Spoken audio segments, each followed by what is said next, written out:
Welcome to week 7 of CD 445, where we will start really diving into functional behavior assessment. And I've broken down our lecture into 3 parts. The first part being the background and purpose of FBAs. But first, we're going to take a look at where we've been and where we're going with this. So where are we right now? So we've picked our target student and behavior. We've developed a rationale for why there needs to be behavior change, looked at the previous efforts for behavior change. We've had some data collected, both qualitative and quantitative, and this week we're really going to look at replacement behavior. So where are we going with this? Well, we're going to start with developing some performance objectives, developing a reinforcement system. We're going to really look at that in week 8, both the scheduling and staffing of reinforcement systems. We're going to develop supports for antecedent, environmental, academic supports, instruction or remediation. Then we're going to, the end goal of all of this is really to fade, generalize, and maintain those skills that the students learned, and then also evaluate and just progress monitor. So that's where we're going. So assessment-based intervention planning. Applied behavior analysis is the science of behavior change. It relies on single subject design research to demonstrate effectiveness of interventions. It harkens to the research-based and scientifically based methodologies, especially where they are required in schools. We have to have a research-based method, and this is certainly research-based. In our case, determining the functional relationship between independent variable and dependent variable. So I'm going to tell you a little bit about the independent variable. In our case would be the intervention, okay? The dependent variable is the behavior. This group design considers the effectiveness of the intervention on a group. So in our example here, we're looking at the class.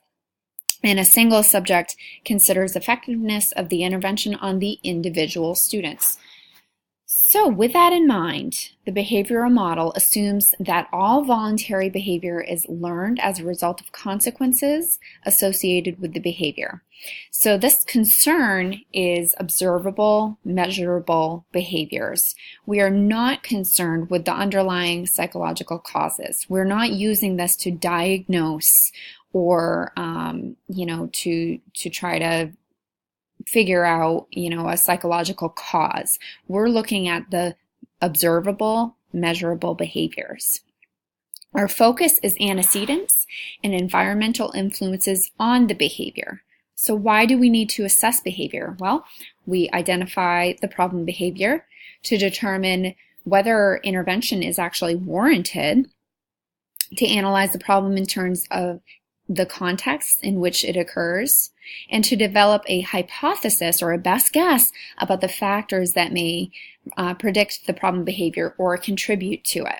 And this would be testable. You'd be able to, after you've developed your hypothesis, you'd be able to kind of test that hypothesis to predict the problem behavior.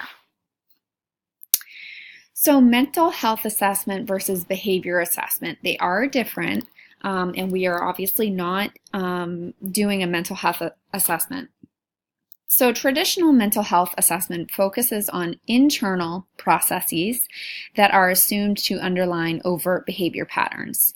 Behavior assessment is an objective analysis of the overt behavior itself. So true behavior assessment occurs over a multitude of settings and subsettings in order to collect the greatest amount of data related to where the maladaptive behavior occurs and does not occur. These procedures address the range of behaviors and settings that characterize students' total environments. So we have a problem. So now we need to look and rule out a medical condition that warrants intervention. Social validation. So we need to determine whether everybody on the team agrees that a problem is serious enough to warrant intervention. We may support this by collecting data to compare target behavior of peers who's identified as meeting acceptable behavior expectations in this setting.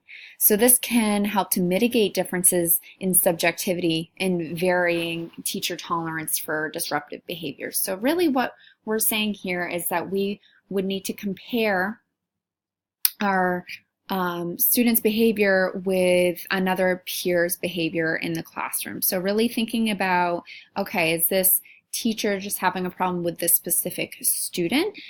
Or is this something that is pervasive and disruptive? So we really need to rely heavily on data collection in this phase. And you can do this by going into a classroom, picking a peer, and just doing a comparison of behaviors. And if the other peer is engaging in similar behaviors, you can probably say that maybe this target behavior might not be as big of a problem as you think, or maybe the teacher needs some universal kinds of interventions versus targeted, individualized interventions for the student.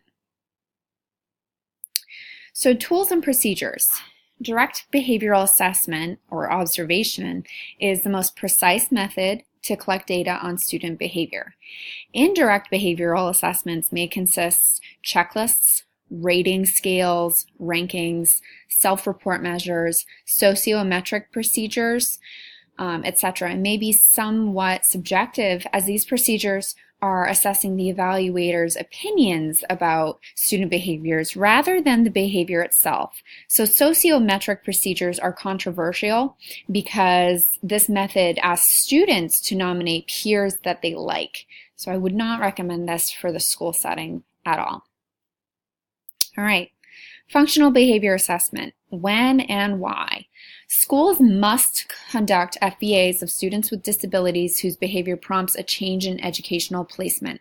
So, for example, if a student is suspended, they must conduct an FBA as part of a manifestation determination. An intervention plan addressing the student's problem behavior must be developed based on information from FBA. Besides the FBA being required by law for students with disabilities, FBAs generally contribute to more effective interventions. Assessment-based intervention planning is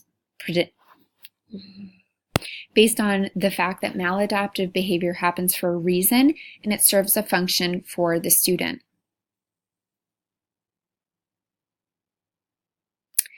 So functional behavior assessment determines the consequences, antecedents, and setting events that maintain behavior. So when we say maintaining behaviors, it continues the behavior. Consequences refer to the purpose the behavior serves for the person. Antecedents refer to things that trigger the behaviors. Setting events or environment take into account broader contextual factors, also considered part of the antecedent, and provides evidence for changes in consequences, antecedents, and or settings, as well as planning positive behavior supports.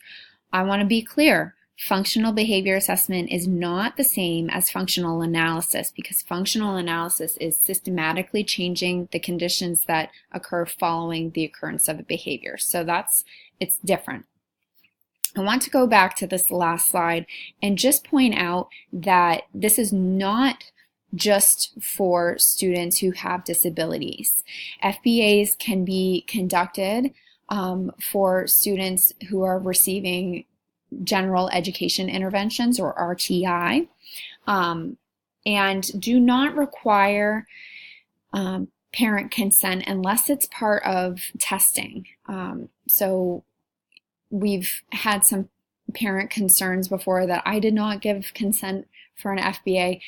If you're using it to inform your practice, you do not have to have parent consent, but it's always a good idea to let parents know what's going on so that they're not blindsided by any of this. So if you're using it to inform your practice, you do not need consent. However, if you are using it as part of a referral or part of the special education battery of testing, then you would need parent consent as part of an IEP process. So I just wanted to clear that up.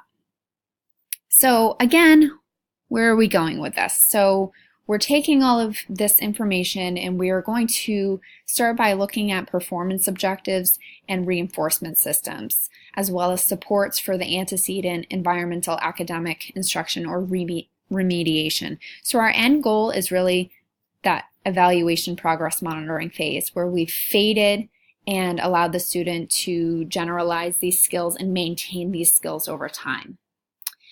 So this is the end of our first video of 3 for this week, and look for my second one coming shortly. Thanks.